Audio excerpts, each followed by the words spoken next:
प्रेरणा आधार DBT का app आपको Google play store पे मिलेगा। सारे टीचर्स हमारे पहले से भी यूज कर रहे हैं, उन्होंने स्टूडेंट एनरोलमेंट का काम भी ऐप के माध्यम से किया था। तो गूगल प्ले स्टोर पे जाके प्रेरणा आधार डीबीटी नाम से सर्च करेंगे तो आपको वो ऐप मिलेगा, जिसमें आपको उसको इंस्टॉल करना है। इंस्टॉल करने के बाद उसको आपके स्क्रीन पे एक आइकन दिखेगा प्रेरणा डीबीटी करके, उसको आप ओपन करेंगे तो आपको यहाँ पे दिखेगा प्लीज सेलेक्ट योर डिस्ट्रिक्ट। आप जिस डिस्ट्रिक्ट में कार्यरत हैं वो डिस्ट्रिक्ट आपको चूज करना है, चुनना है।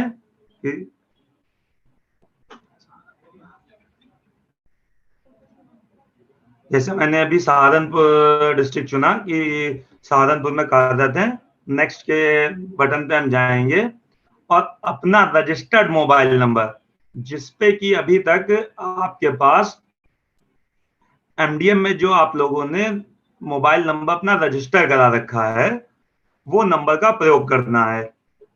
जिन अध्यापक का मोबाइल नंबर हो सकता है अभी रजिस्टर्ड ना हो तो वो अपने खंड शिक्षा अधिकारी से संपर्क करके उसको रजिस्टर भी करा सकते हैं। और हमने उसको पोर्टल पे भी, इस ऐप पे भी ऑप्शन दे दिया है कि अगर आपके यहाँ किसी एक अध्यापक का मोबाइल नंबर रजिस्टर्ड है तो बाकी अपने उसके यहाँ अगर 4 अध्यापक कार्यरत हैं तो उनका मोबाइल नंबर भी ऐप के माध्यम से रजिस्टर कर सकते हैं। अब आपको अपना रजिस्टर्ड मोबाइल नंबर एंटर करना है।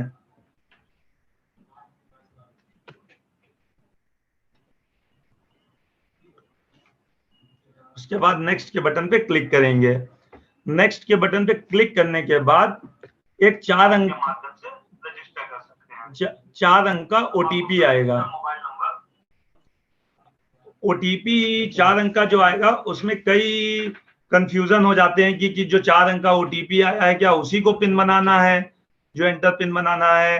तो ऐसा नहीं है, वो ओटीपी ऑटो रीड करके आपकी फोन को वेरिफिकेशन के लिए होता है कि आपने जो नंबर यूज किया है वो आप ही के पास है, किसी अदर पर्सन ने आपके नंबर का प्रयोग नहीं कर रहा है कि उसका मिसयूज ना कर सके। तो इसके बाद एंटर पिन का जो ऑप्शन है वो आप अपनी इच्छा अनुसार बना सकते हैं। जैसे आपने अपनी ये गाड़ी का नंबर बना दिया जो आपको याद रहे, कोई और डिजिट बना दी, डेट ऑफ बर्थ बना दी जो आपको हमेशा याद रहे।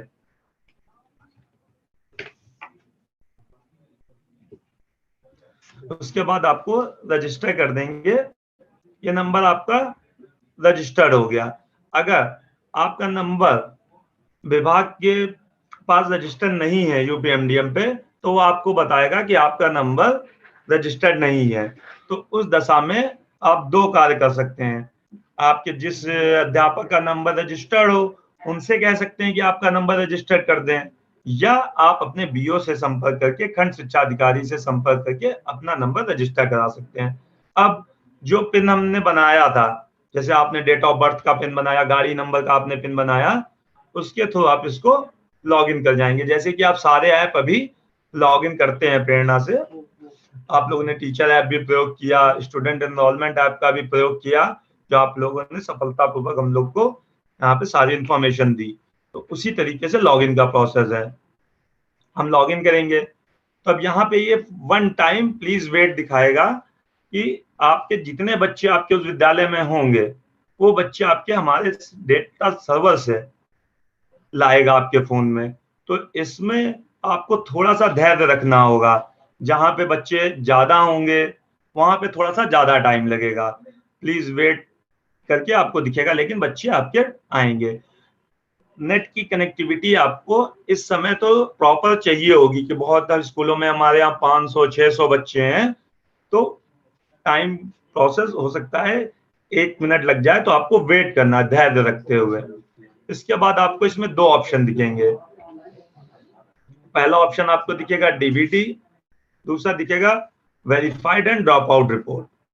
उसके ऊपर आपको अपनी डिटेल दिख रही होगी कि नाम क्या है, किस डिस्ट्रिक्ट में है, ब्लॉक क्या है, स्कूल का नाम क्या है, स्कूल का टाइप क्या है, पीएस है, यूपीएस है, कंपोजिट है, डेजिनेशन हमारी क्या है, वहां पे मोबाइल नंबर क्या है, और ऐप का वर्जन क्या यूज कर रहे हैं। हो सकता है आप लोग अभी भी बहुत लोग स्टूडेंट एनरोलमेंट वाला यूज कर रहे हो, तो इससे आप जान सकते हैं कि ऐप का वर्जन हम क्या प्रयोग कर रहे हैं। हम डीबीटी के आइकन पे क्लिक करेंगे जब भी हमको अब इस पे कार्य करना है आगे की हमें जो प्रक्रिया करनी है, तो हम डीबीटी के ऑप्शन पे क्लिक करेंगे तो आपको यहाँ पे एक विंडो दिखेगी टीचर इंफॉर्मेशन की। अब इसमें आपके विद्यालय में जितने भी टीचर एमडीएम पे दर्ज होंगे, जो इस पे अभी आप लोग को आईवीआर कॉल भी आती है, वो आपको यहाँ पे प्रदर्शित होंगे। आपको लगता है कि पिछले 1 साल से लॉकडाउन रहा, चीजें एमडीएम की नहीं चली, तो बहुत सी चीजें हो सकता है अपडेट ना हो। तो आपको लगता है कि जैसे कि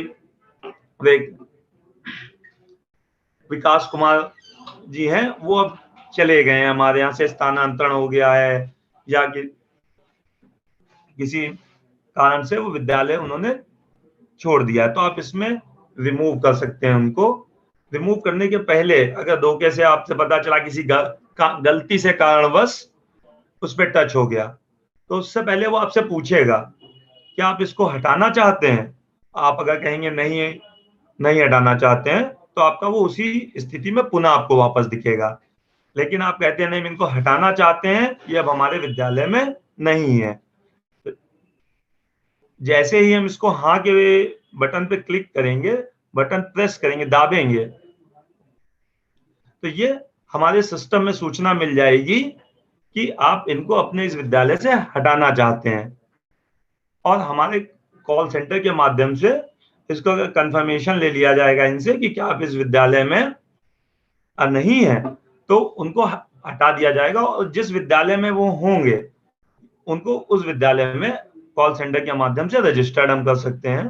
तो आप रिमूव पे हम जैसे क्लिक करते हैं और हाँ पे क्लिक किया, तो ये रीजन पूछेगा कि रिटायरमेंट हो गए हैं, ट्रांसफर हो गया, हो सकता है किसी कारण से उनकी डेथ भी हो गई हो, या किसी कार्रवाई के कारण सस्पेंड चल रहे हो। तो अभी 4 कारण से आप इनमें हटा सकते हैं। जैसे अभी हमने इनको रिटायरमेंट का ऑप्शन चुना और रिमूव रीजन पे क्लिक कर दिया, तो अब हमारे इसमें विद्यालय में 2 अध्यापक बचे हैं। अब ये हमें पता है कि हमारे यहाँ 2 ही अध्यापक हैं वर्तमान में, और हो सकता है किसी विद्यालय में 3 हो, लेकिन हमारे यहाँ 2 ही प्रदर्शित हो रहे हैं, तो आप इसमें एक अध्यापक को जोड़ सकते हैं। और ये प्रक्रिया इसलिए रखी गई कि बहुत से विद्यालय में हो सकता है बच्चों का काउंट ज्यादा हो, 300, 400, 500 के आसपास हो, तो हम उसको क्लास वाइज डिस्ट्रीब्यूट कर सकते हैं, जिससे कि काम आसानी से और बिना लोड के एक आदमी के ऊपर बर्डन के हो सके। अब इसको हम एक ऐड करके आपको दिखा देते हैं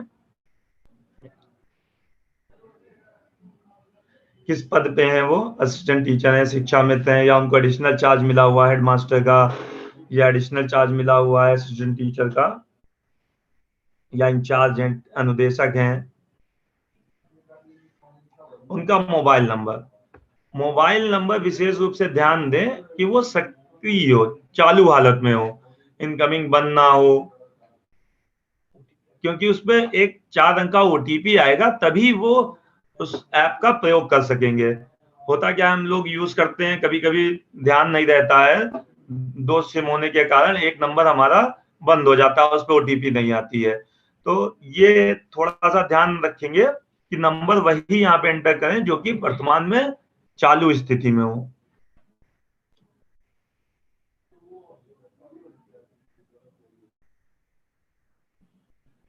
टीचर एचआरएमएस कोड, क्योंकि हमारे सारे अध्यापक मानव संपदा पे आज की डेट में पंजीकरण है, रजिस्टर्ड है, सबने अपना अपना मानव संपदा पे रजिस्टर करा रखा है, तो उनका मानव संपदा की आईडी जो है, जिसको आईडी और कोड जो सेम है, आईडी और कोड, वो यहाँ पे एंटर करना है। एंटर करने के बाद इसको हम एक बार ध्यान पूर्वक देख लेंगे कि हमने ये इंफॉर्मेशन भरी है, ये हमारे विद्यालय में कार्यरत है। हम ऐड टीचर कर देंगे, तो ये हमारे सिस्टम में आ जाएंगे कि हमने इनको भी ऑथराइज कर दिया। लेकिन अभी ये आपने ऑथराइज तो इनको कर दिया, लेकिन अभी ये लॉगिन नहीं कर पाएंगे ऐप पे। क्यों? आपने तो ऐड कर दिया, तो हमारे स्टेट के कॉल सेंटर से, जो हमने डीबीटी के लिए भी रखा है, उससे जिनको अध्यापक को आपने ऐड किया है उनके पास कॉल जाएगी, उनसे पूरी कंफर्मेशन ली जाएगी कि आप इस विद्यालय में इस पद पर, और ये आपका मोबाइल नंबर है और ये आपका HRMS कोड है, वो कंफर्मेशन ली जाएगी। वो उस चीज को कंफर्म करेंगे, उसके तुरंत बाद वो रजिस्टर अपने मोबाइल पे उसको करके प्रयोग कर सकते हैं। हमने सारी इंफॉर्मेशन देख ली कि अब सारी इंफॉर्मेशन हमारी टीचर की सही है। उसके बाद नीचे दिए गए ऑप्शन में लिखा है उपयुक्त दिए गए अध्यापकों का विवरण सत्यापित कर लिया गया है, तो आपको इस पर टिक करना है। तो उसके बाद आपको नीचे नेक्स्ट का बटन दिखेगा कि हमको आगे जाना है इस प्रक्रिया से, तो हम नेक्स्ट के बटन पे क्लिक करेंगे। एक चीज हिमांशु मैं ऐड करना चाहूंगा। जैसे हिमांशु ने बताया कि मान लीजिए जब आपने ऐप में इस लॉगिन किया। इस प्रक्रिया को, जैसे अभी मैंने आपको बताया कि हमारे यहाँ मानव MDM में जो कॉल जाती है, एक ना एक नंबर हमारे पास रजिस्टर्ड है, तो जिसका भी अध्यापक का नंबर रजिस्टर्ड है वो इस प्रक्रिया को पूर्णता कर लेगा और अपने साथियों को, अपने साथ के अध्यापक को, शिक्षा में असिस्टेंट टीचर्स को इसमें जोड़ लेगा। उसके बाद हम नेक्स्ट के बटन पे क्लिक करेंगे, तो भी वो आपसे पूछेगा क्या आप आगे बढ़ना चाहते हैं।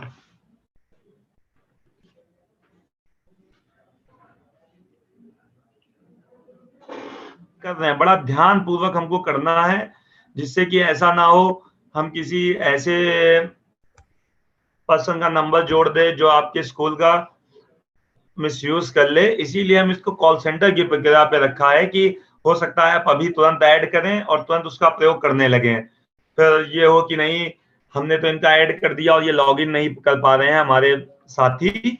तो इसलिए इसका विशेष ध्यान रखना है कि वो लॉगिन तभी कर पाएंगे जब एक बार उनके पास कॉल सेंटर के माध्यम से कॉल जाके कंफर्मेशन हम कर लेंगे कि आपने जो जिनको ऐड किया है वो पूर्णता सही है।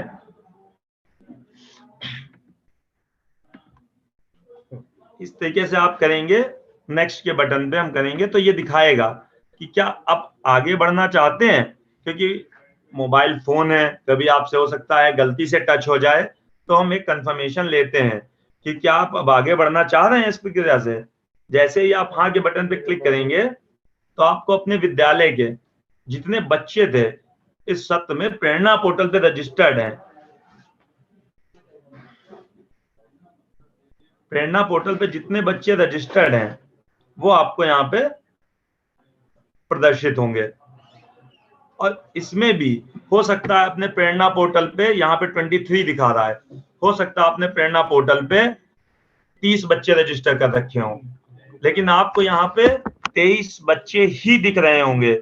उसका कारण ये होगा कि हमने जितने बच्चे हमारे पास रजिस्टर्ड हैं हर स्कूल में, हमने एक बैकएंड में अपने स्टेट पे हमने एक प्रोसेस चलाया, चेक किया, तो इनमें आपको यहाँ पे बच्चे दिखेंगे कि आपके 23 बच्चे थे, ये पूरे आपको लिस्ट दिखेगी, आप एक एक करके पूरी लिस्ट को देख सकते हैं। अब इस लिस्ट में आपको जो बच्चे आपके यहाँ वर्तमान में हैं उनको वेरीफाई के बटन पे क्लिक करना है। तो उसके बाद भी सिस्टम पूछता है आपका उसका ऐप पूछेगा क्या आप छात्र को वेरिफिकेशन करना चाहते हैं, तो आप हाँ के बटन पे क्लिक करेंगे तो वो वेरिफिकेशन होके आपको सबसे नीचे आता जाएगा, जिससे कि आपको बार बार नीचे ना आना पड़े। जो बचेंगे वो हमेशा आपको सबसे टॉप पे दिखेंगे। अगर आप किसी बच्चे को लगता है कि ये बच्चा पहले हमारे यहाँ भी इसी सत्र में विद्यालय में था लेकिन किसी कारण से वो बच्चा ड्रॉप आउट हो गया, विद्यालय छोड़ के चला गया, तो उसको हम ड्रॉप आउट पे मार्क करेंगे। तो हम ड्रॉप आउट का रीजन पूछते हैं कि किस कारण से ड्रॉप आउट हो गया।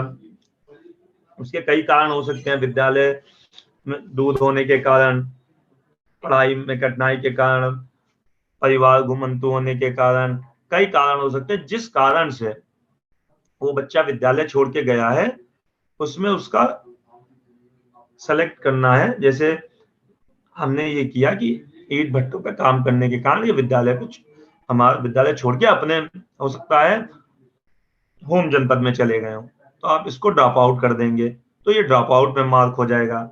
इसी तरीके से आप जब तक सारे बच्चों को एक बार वेरीफाई नहीं कर देंगे, आप सिस्टम में आगे नहीं जा पाएंगे।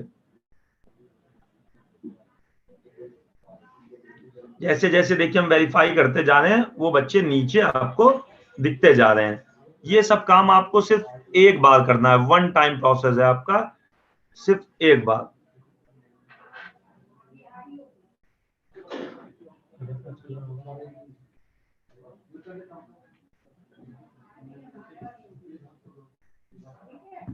इस तरीके से आपको सारे बच्चों को वेरिफिकेशन में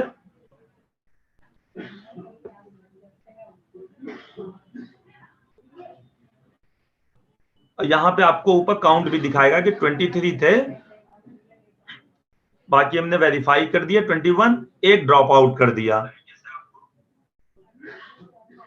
ये आपका सारा वेरिफिकेशन हो गया।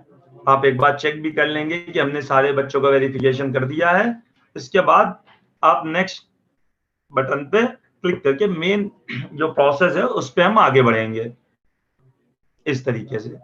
उसके बाद आपको ये एक स्क्रीन खुलेगी जिसमें विद्यालय की सारी इंफॉर्मेशन आपको दिखेगी, लेकिन इसमें आपको अपने विद्यालय का यूडाइस कोड बिल्कुल सही तरीके से भरना है, क्योंकि अभी जो पीछे हमने स्टूडेंट काउंट भरवाया तो उसमें कुछ विद्यालय का हमारे पास यूडाइस कोड गलत आया, लेकिन इसमें आपको अपने विद्यालय का ध्यान पूर्वक देखते हुए यूडाइस कोड भरना है। विद्यालय आपका किस कैटेगरी का है आपने भरा था यूडाइस में पोर्टल में, उससे हमने यहाँ पे लिया है, आपको यहाँ पे दिखेगा। अब आपको विद्यालय के छात्र पंजिका के अनुसार 21-22 में नामांकित कुल छात्र छात्राओं की संख्या भरनी है।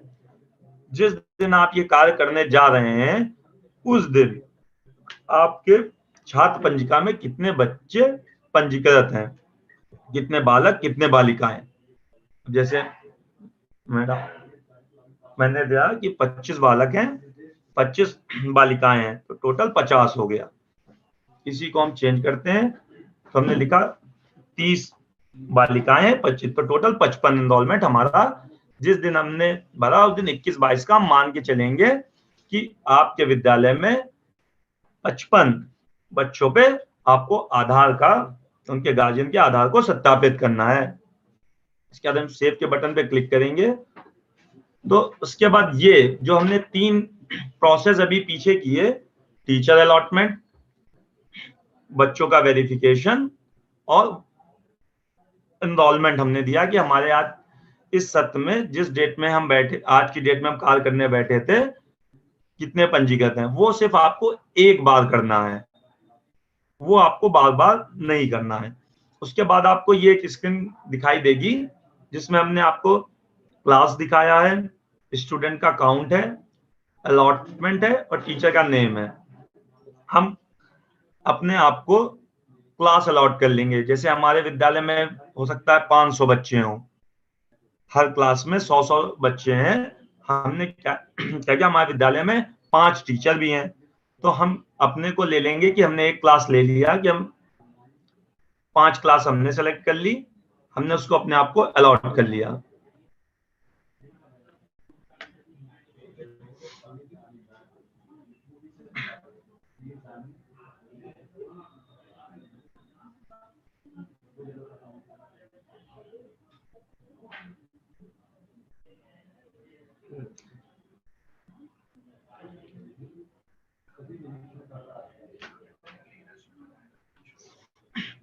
ये हम इसको अलॉट करेंगे और ये डेटा हमारे सिस्टम पे तुरंत रिफ्लेक्ट करेगा कि जिससे कि कोई आपका दूसरा अध्यापक ऐप को लॉगिन करेगा तो उनको उस क्लास का बच्चा प्रदर्शित ना हो। ये आपको क्लास 5th मैंने सेलेक्ट की थी जिसमें 4 बच्चे थे, इसमें रेखा जी को ये सेलेक्ट क्लास अलॉट हो गई।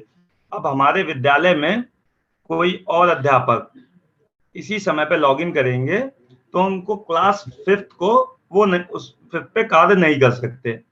ये इसलिए किया गया कि हम सेम टाइम पे हमने भी लॉगिन कर लिया, 5th क्लास ले ली, और ऐसा ना हो कि जो हमारे विद्यालय में दूसरे अध्यापक हैं वो भी उस क्लास को सेम प्रोसेस में ले लें, तो हम 5th क्लास का हम भी कार्य कर दें, 5th क्लास का वो भी कार्य कर दें। इसलिए इस सिस्टम को हमने जब क्लास अलॉटमेंट कराया तो उसी समय हमने उसको सर्वर पे अपने यहाँ पे डेटा पे भेज दिया, जिससे कि दूसरे अध्यापक लॉगिन करें तो उनको मिल जाए। उसके बाद हम नेक्स्ट के बटन पे क्लिक करेंगे तो हमें यहाँ पे कार्य करना। मैंने क्लास 5th सेलेक्ट की थी जिसमें 4 ही बच्चे थे, इसलिए अब हमको 4 ही बच्चों पे काम करना है। बाकी बच्चे मैंने क्लास अलॉट नहीं की अपने आप की, तो मुझे कार्य नहीं करना है। मैं एक से ज्यादा भी क्लास अपने आप को अलॉट कर सकता हूं।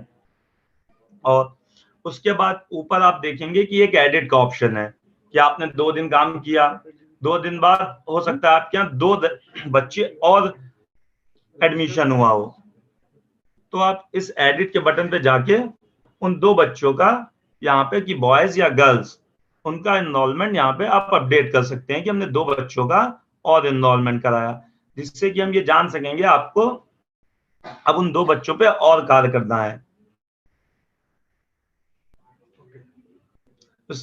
इसके बाद आपको जो कार्य करना है वो कार्य करना है अभिभावक माता पिता का डेटा भरे और प्रमाणित करे पे। इस पे आप क्लिक करेंगे तो आपको 4 बच्चों की डिटेल दिखेगी, विवरण दिखेगा, जिसमें आपका एसआर नंबर दिखेगा, जिससे आप अपने रजिस्टर से पहचान सकते हैं कि दिव्या है, उनका एसआर नंबर यही है, क्लास 5th है, डेट ऑफ बर्थ ये है, जेंडर उनका ये है। उसके बाद विवरण भरे का एक आपको आगे बटन दिख रहा होगा, विवरण भरे पे आप क्लिक करेंगे तो आपको उनकी पूरी डिटेल खुलेगी जो आपने प्रेरणा पोर्टल पे दर्ज कर रखी है कि दिव्या है, डेट ऑफ बर्थ है, जेंडर है, क्लास है। इसमें आपको उनका एड्रेस भरना है, जिससे कि विलेज और पोस्ट मिलाते हुए आपको एड्रेस इसमें फिल करना है, भरना है। उसके बाद अभी हम ये मान के चलते हैं कि जिस ब्लॉक में आपका विद्यालय है तो बच्चा भी उसी ब्लॉक का होगा, लेकिन अगर किसी कारणवश हो सकता है आपका विद्यालय इस ब्लॉक में पड़ता हो, बच्चा किसी और ब्लॉक का है, तो आप उसके एड्रेस में चेंज कर सकते हैं। आपको सारे ब्लॉक आप जिले के दिखेंगे। अगर आपको हो सकता है किसी कारणवश से जिला ही दूसरा हो उस बच्चे का, कि वो सहारनपुर में तो आप रह रहा है लेकिन हो सकता है किसी बगल जिले का हो, तो आप उसका जिला भी चेंज कर सकते हैं। आपको यहाँ पे सारे जिले भी दिखेंगे कि जो भी जितने जिले हैं हमारे उत्तर प्रदेश में, आपको सारे जिले भी यहाँ पे प्रदर्शित होंगे, तो आप उनका जिला भी चेंज कर सकते हैं।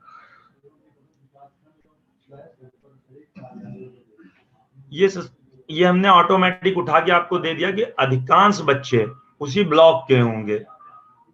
इसके बाद आप लोगों ने प्रेरणा पोर्टल में जिन बच्चों का मार्किंग कर रखी है कि वो राशन कार्ड में किस कैटेगरी के, एपीएल, बीपीएल, अंत्योदय, और हमने इसमें एक ऑप्शन और रख दिया नन ऑफ दीज।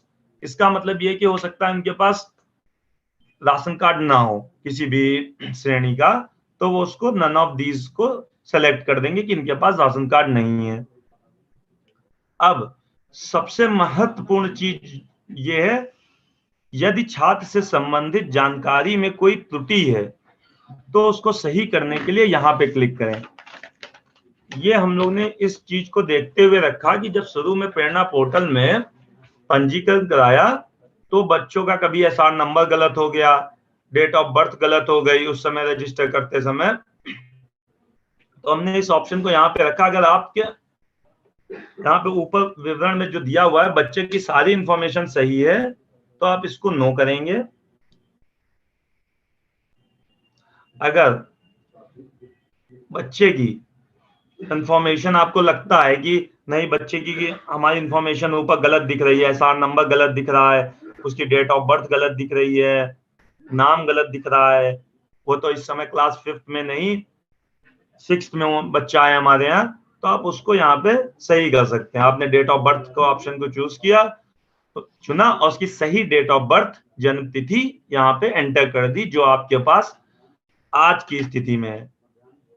फिर आपको लगता है नहीं उसकी क्लास भी गलत थी, नाम भी गलत था, जेंडर भी उसका गलत था, एसआर नंबर भी गलत है, आपने देखा नहीं हमारे पास उसकी उस समय की सारी चीजें अपडेट नहीं थी, उस समय किसी त्रुटिपूर्ण प्रेरणा पे दर्ज हो गई, तो आप ये सारी चीजें यहाँ पे भर देंगे। आपको उससे घबराने की जरूरत नहीं है कि उसके ऊपर इंफॉर्मेशन गलत है, ऊपर दी गई जानकारी गलत है, उसके कारण से आप परेशान नहीं होंगे कि अपने बीओ खंड शिक्षा अधिकारी को आप कॉल करें, या इसीलिए हमने वो ऑप्शन यहाँ पे दे दिया। उसके बाद सबसे महत्वपूर्ण जानकारी है कि जो आप आधार गार्जियन का ले रहे हैं, जिससे कि आपका उनका कंसेंट लेना है, इस पे आपको टिक उसमें लिखा हुआ है कि मेरे द्वारा उक्त छात्र के अभिभावक को बेसिक शिक्षा विभाग द्वारा संचालित डीबीटी योजना के तहत अभिभावक के आधार कार्ड नंबर का प्रयोग केवल सत्यापन हेतु करने की सहमति लेते हुए सहमति पत्र की छायाप्रति विद्यालय में संचित करने की जानकारी दी गई है। इसका मतलब ये है कि हम उनका जो आधार लेंगे, जो छायापत्र ली, उसका प्रयोग सिर्फ हम डीबीटी योजना के लिए करेंगे, इसके अलावा उनका हम प्रयोग कहीं भी नहीं उसका करेंगे। इस पे आप एक्सेप्ट करेंगे तो आपको नीचे दिखेगा कि हम जो जानकारी आधार में भरने जा रहे हैं उससे बच्चे का रिलेशन क्या है, नाता क्या है। हो सकता है उसके फादर का, पिताजी का अकाउंट हो, माता जी का अकाउंट हो, किसी कारण बस हो सकता है बच्चे के माता पिता ना हो, तो आप उनके दादा दादी का आधार भी लगा सकते हैं। लेकिन अगर उन बच्चे के माता पिता जीवित हैं तो आपको माता या पिता के आधार का ही प्रयोग करना है। अगर माता पिता नहीं है तो आपको दादा दादी या लोकल गार्जियन जो उनके होंगे उनका प्रयोग करना है। अगर माता पिता हैं और उनका आधार नहीं बना हुआ है तो उनसे आप एक बार रिक्वेस्ट करेंगे कि आप अपना आधार जाके बनवा के ले आए। इतनी इंफॉर्मेशन आप पास आधार में होनी चाहिए, और जो आधार की कॉपी आप ले रहे हैं उनसे, उससे उनका कंसर्न लेते हुए कि हम यह आधार आपका सिर्फ डीबीटी योजना के लिए प्रयोग करेंगे, इसकी एक छाया प्रति विद्यालय में एक फाइल बना के अवश्य रखें। ठीक है, इस तरीके की आपके सारी जानकारी भरते हुए आगे बढ़ना है। पिन कोड भरना है जहां पे उसका एड्रेस पता है। जानकारी में मैंने आपको दिखाया अगर कोई जानकारी बच्चे में त्रुटि है तो उसको आपको यस पे करते हुए जो भी त्रुटि है उस पर मार्क करते हुए उस त्रुटि को यहाँ पे भरना है, जिससे कि सिस्टम उस त्रुटि को ऑटोमेटिक सही कर देगा।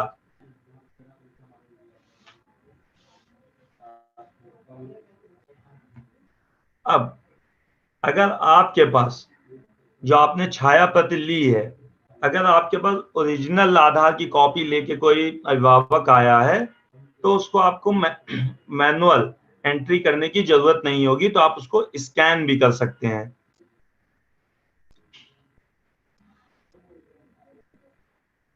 इस तरीके से स्कैन करेंगे तो एक कैमरा खुलेगा जिसमें कि हम आधार के क्यूआर कोड को स्कैन करेंगे तो वो सारी आधार की इंफॉर्मेशन, जिसमें आधार नंबर, गार्जियन का नाम जो आधार में लिखा होगा, अभिभावक का नाम, उसका जेंडर यानी कि मेल है फीमेल है, वो अपने आप सिस्टम आधार से उठा लेगा। अगर आपके पास फोटोकॉपी है तो आपको मैनुअल एंट्री करके उसको दर्ज कर देना है। उसमें आधार नंबर लिखना है, नाम लिखना है। नाम में ध्यान देंगे ध्यान पूर्वक कि जो आधार कार्ड में लिखा है, जैसे अभी आप देख रहे होंगे मैंने गुरविंदर स्पेस सिंह, तो अगर आधार में भी गुरविंदर स्पेस देके सिंह लिखा है तो आपको गुरविंदर स्पेस सिंह देके ही लिखना है। अगर आपके आधार में सिंह नहीं लिखा है तो आपको सिंह नहीं लगाना है। हो सकता है जनरल वे में अपने नाम के आगे सिंह लगाते हो, लेकिन आधार में आपके नहीं है तो आपको आधार में नहीं लगाना है। जिस अवस्था में आपके आधार में नाम लिखा है उसी अवस्था में आपको यहाँ पे दर्ज करना है। उसके बाद आपको अपना मोबाइल नंबर जो कि सक्रिय हो, जिसपे कि हम सारी जानकारी आपको दे सकें कि आपके डीबीटी में आधार में क्या प्रोग्रेस है, आपका जब हमने फंड ट्रांसफर हुआ तो हम आपको सारी जानकारी इस नंबर पे दे सकें।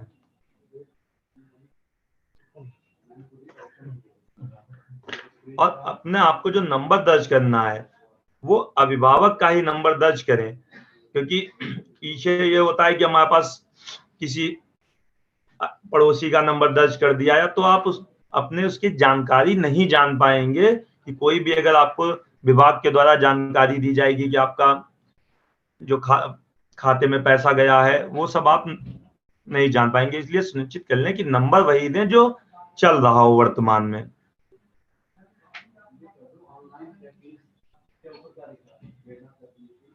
इसके बाद आप क्लिक हेयर टू वेरीफाई आधार पे बटन को क्लिक करेंगे, तब आपको ध्यान देना है कि सिस्टम में आपके इंटरनेट की सुविधा होनी चाहिए इस समय। क्यों? क्योंकि ये आधार के बात करता है कि जो आपने आधार नंबर नाम डाला है वो सही है या गलत है। गलत होगा तो आपको पुनः चांस, एक बार प्रयास का मौका देगा, फिर आप करेंगे तो फिर मौका देगा, लेकिन आपको ध्यान पूर्वक देख लेना है कि सही है। अगर सही है तो एक बार में ही आपका आधार वेरिफिकेशन कर देगा। जैसे मैंने क्लिक हेयर टू वेरिफिकेशन किया, इसमें भी हम एक बार पूछते हैं कि आपने ये आधार नंबर डाला है, ये गार्जियन नेम है, ये जेंडर है, ये आपका मोबाइल नंबर है। अगर इसमें भी लगता है आपको नहीं गलती से गलत हो गया है तो आप इसको पुनः कैंसिल कर सकते हैं और यहाँ पे चेंज कर सकते हैं। लेकिन आपको लगता है नहीं सही है तो आप प्रोसेस के उस पर क्लिक करेंगे, ये आपको तुरंत आपको वहीं पे बताएगा कि आपका सफलतापूर्वक प्रमाणित हो गया। आपका यहाँ पे आपका जो आपने आधार दिया था वो सफलतापूर्वक प्रमाणित हो चुका है। अब नीचे आपकी बैंक इंफॉर्मेशन है। बैंक इंफॉर्मेशन इसलिए है कि जो आप आधार दे रहे हैं तो आप वही खाता संख्या नीचे दें जिसमें आपका आधार लिंक हो, यानी कि आप आधार बैंक में दे आए हो कि जब बीच में आपने बैंक गए, मैनेजर ने आपके या वहां पे जो भी कर्मचारी थे उन्होंने कहा कि आप अपना आधार यहाँ पे आके जमा कर दीजिए, तो आप उसी बैंक का खाता यहाँ पे दीजिए जिसमें उनका आधार लगा हो। ये एक बार सुनिश्चित कर लें। IFSC कोड है, जैसा कि आपने लास्ट स्क्रीन शेयरिंग तक देखा था कि हमने IFSC कोड भरा था, तो उस IFSC कोड वाले प्रोसीजर में आपको सिर्फ बैंक अकाउंट का, जो कि अभिभावक की बैंक खाता पासबुक में IFSC कोड मेंशन्ड होता है, उसी को देखते हुए वहां पर जब भरेंगे तो बैंक की शाखा का नाम और बैंक का पता दोनों ही वो अपने आप उठा लेता है। उसके बाद जिस भी बैंक का आप अकाउंट नंबर भर रहे हैं, यहाँ से वो ऑलरेडी उसमें दिया गया है। जैसे कि अगर आप इलाहाबाद बैंक का भर रहे हैं तो 11 डिजिट का अकाउंट नंबर होता है, तो वो उसमें अपने आप वो सिर्फ 11 ही डिजिट लेता है। तो बहुत ही ध्यानपूर्वक जो भी अभिभावक के बैंक खाता पासबुक में आपको अकाउंट नंबर दिख रहा है उसको भरे। अकाउंट नंबर आपसे 2 बार पूछा जाता है, ध्यान रहे कि दोनों बार आप सही अकाउंट नंबर भरेंगे तभी वो मैच करेगा। उसके बाद आपको सेव एंड अपडेट का बटन जो होता है उसको दबा के उसको फॉर्म को सेव कर देना है। आप जब फॉर्म को सेव कर देंगे तो आप वापस से इसी स्क्रीन पे पहुंच जाएंगे जो कि अभी आपको दिखाई दे रही है। आपको आप ये ऊपर जो अभिभावक माता पिता का डेटा भरे और प्रमाणित करेगा ऑप्शन दिख रहा है, इस पे आप जब चेक करेंगे तो देखिए जिस बच्चे का अभी हमने सारा विवरण भरा है, जिसके अभिभावक का हमने आधार कार्ड का सत्यापन किया था, उनके बैंक अकाउंट का अभी इंफॉर्मेशन ली थी, उसके आगे आप विवरण भरे की जगह प्रमाणित करें आ रहा है लिखकर। जब आप प्रमाणित करें पे क्लिक करेंगे तो आप प्रमाणित करें पे जब क्लिक करेंगे तो ये आप उसको फाइनली बीओ के लेवल पे आप उसको भेज रहे हैं। जैसे मैं यहाँ पर प्रमाणित करे पे क्लिक करूंगा तो देखिए जो इंफॉर्मेशन आ रही थी उस छात्र की वो यहाँ दिखने लगेगी। आपको प्रोसीड के बटन पे क्लिक करना होगा। जैसे ही आप प्रोसीड के बटन पे क्लिक करेंगे आप देख सकते हैं कि यहाँ पे प्रमाणित छात्र मतलब जितने बच्चों का शिक्षक द्वारा प्रमाणीकरण हो जाएगा उनका काउंट यहाँ पे आ जाएगा। अब यहाँ पे देखिए ऊपर 3 बच्चों का काउंट हमारे पास हो गया है 4 की जगह पे, और 1 काउंट प्रमाणित छात्रों में आ जाएगा। तो जैसे जैसे आप अपने नामांकित छात्रों का प्रमाणीकरण करते जाएंगे वो छात्र आपके प्रमाणित छात्रों में दिखने लगेंगे। मैं जैसे प्रमाणित छात्र का अभी आपको रिपोर्ट खोल के दिखाऊंगा। तो देखिए इसमें आपको प्रमाणित छात्र में जो जिस बच्चे का हमने आधार गार्जियन का आधार का सत्यापन किया था वो यहाँ पे दिखने लगेगा। जब ये डेटा आपका सिंक हो जाएगा तब ये आपको यहाँ बीओ में भेजे गए प्रमाणित छात्रों में दिखने लगेगा। ये डेटा हर 1 घंटे में सिंक होता है। आपको अपने द्वारा किए गए सारे ही सत्यापन प्रमाणित छात्र में दिखने रहेंगे। 1 घंटे बाद आपको यहाँ पे सारे बच्चे जितने तक आपने प्रमाणीकरण कर दिया वो यहाँ पे दिखने लगेंगे। आपको जैसे अगर इन्फॉर्मेशन उनकी प्रिंट करनी है जिनका आपने प्रमाणीकरण कर लिया है तो आप यहाँ इस बच्चे के आगे दिए गए एरो पे क्लिक करेंगे। इसमें उसकी सारी इंफॉर्मेशन जो आपने भरी थी पूरा फॉर्म एज इट इज आपको यहाँ पे दिखने लगेगा, जिसमें आपने जो उसका पिन कोड भरा था, क्लास भरी थी, गार्जियन नेम भरा था, गार्जियन का मोबाइल नंबर, उसका अकाउंट नंबर, उसका ब्रांच नेम, सब कुछ यहाँ पे आपको यहाँ पे प्रोवाइड करता है। इसको आप प्रिंट कर सकते हैं यहाँ पे या पीडीएफ भी बना सकते हैं। इसको आप आगे व्हाट्सएप पे भी फॉरवर्ड करा जा सकता है। इसके अलावा इस डैशबोर्ड में आपको 2-3 रिपोर्ट्स और दिखाई देती हैं। हो सकता है कि जैसे कि किसी अभिभावक का आधार कार्ड सत्यापन आप करने का ट्राई कर रहे हैं पर 3-4 अटेम्प्ट के बाद भी उस अभिभावक का आधार सत्यापन नहीं हो पा रहा है, तो वो सारे ही बच्चे यहाँ पे आपको दिख रहा होगा अप्रमाणित छात्र हैं, वो सारे बच्चे यहाँ अप्रमाणित छात्रों में दिखाई देने लगेंगे। इनका आपको ऑप्शन बाद में दिया जाएगा जिसको आप इनमें पुनः आप इनका सत्यापन कर सकते हैं। इसके बाद आप नीचे की तरफ देखेंगे तो सबसे पहले रिपोर्ट जो है बीओ को भेजे गए प्रमाणित छात्र, जितने भी छात्र शिक्षक द्वारा यहाँ पे प्रमाणित किए गए हैं वो सारे ही बीओ को फॉरवर्ड ऑटोमेटिकली हो जाएंगे। जैसे ही आपका डेटा सिंक होगा ऐप से ये बीओ में प्रदर्शित होने लगेंगे।